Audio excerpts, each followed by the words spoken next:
জালিমদের জন্য ফিতনা বা পরীক্ষা কোনটি? এ মৃত্যু, বি জীবন, সি জাক্কুম বৃক্ষ, ডি সন্তান সন্ততি ও সম্পদ। জালিমদের জন্য ফিতনা বা পরীক্ষা কোনটি? জি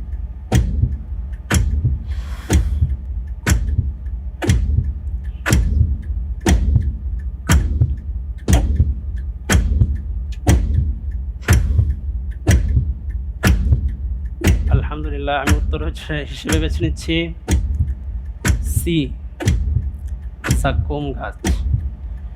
ফ্রিজ করা হোক সি জাক্কুম গাছ।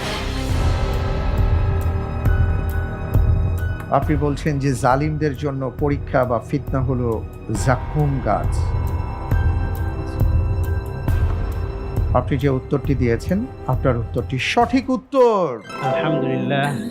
পবিত্র কোরআনুল করিমের মধ্যে আল্লাহ তাআলা সূরাতুস সাফফাতে ইরশাদ করেছেন, আযালিকা খায়রুন নুজুলান আম শাজারাতুজ জাক্কুম। এটা কি তাদের জন্য উত্তম আপ্যায়ন না জাক্কুম বৃক্ষ? এবং এরপরের আয়াতে রব্বুল আলামিন বলেছেন, ইন্না জাআলনাহা ফিতনাতাল লিয-যালিমিন।